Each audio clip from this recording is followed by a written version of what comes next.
is up, ladies and gentlemen? Aren't you guys hyped for the new DLC They Shall Not Pass from Battlefield 1? Trust me, I have played it last week and I don't know what to say. Battlefield 1 is the most epic game from the last few years, hands down. I don't know whether it is due to the maps, amount of players, World War 1, or that I'm just new to the franchise. I don't know. The game is just epic. And it has its pros and cons, of course, but in my opinion there are without a doubt more pros than cons. Last week I spent a few hours in the company of Battlefield 1's new expansion They Shall Not Pass, with close quarters combat a major component of this DLC.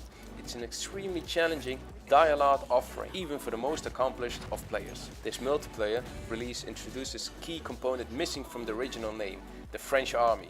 When most of us think of World War I, we tend to picture the Western Front, much of which took place in a French land. This edition is entirely satisfying, with French forces, uniforms and weapons adding a sense of authenticity to the often lovely landscape. Anyhow, if you guys haven't bought the DLC yet and still wondering how the maps look like, I have made a little review of the first map. I haven't managed to get my hands on any weapons due to the time limit I have each week. However, I did manage to play all 4 maps so far. Each are more epic than the other one. If you still don't know which maps are included in DLC, check out the link. Without any further ado, let's check the map out.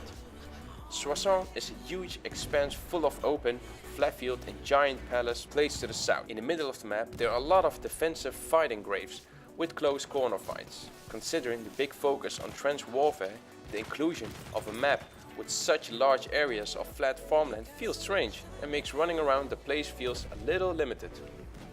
That is, unless you're feeling particularly daring and are willing to become an incredibly easy target across several hundred yards. Its smaller village section will feel familiar to Battlefield 1 players, but not much else stands out this map.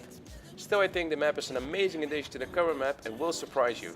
You must adapt your play style in this map. More news from DICE has been communicated in regard to grenade spam. DICE's recent grenade resupply change has been under debate since it was added to Battlefield 1 They Shall Not Pass update. The addition was not up to par with the developers desired and have announced a complete rework of the resupply system, naming it Ammo 2.0. DICE confirmed, I quote, Ammo 2.0 is a complete rework of the resupply mechanics of Battlefield 1 that at its core is intended to increase the utility of the support class. It should always be helpful to have a support with ammo gadgets around. A side effect of this system, we also get much more freedom and levers to tune how often gadgets can be used beyond just max ammo count and resupply time. DICE's goals for Ammo 2.0 are: ammo gadgets should always be helpful to increase the ability of gadgets in the short term, even immediately after spawning in, not just after they have expended all of their uses. Other gadgets should not become completely useless once their ammo is expended, but should be stronger when supported by ammo. Resupplying must be limited to prevent overuse of gadgets, but should not require players to sit on a box for an extensive amount of time, else redeploying with a full ammo becomes a more attractive and efficient option than actually resupplying. To accomplish these goals, DICE is transitioning away from ammo gadgets being the only way to resupply.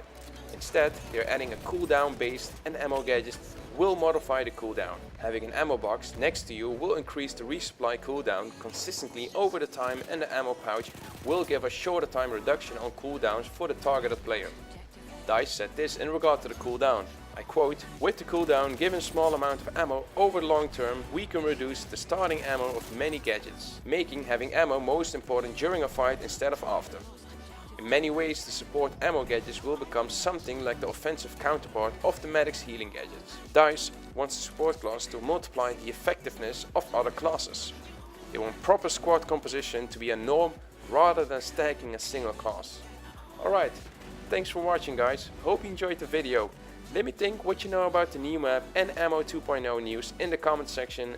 A like is always appreciated, subscribe if you haven't for more content. My name is Synaptic and I'll talk to you guys later.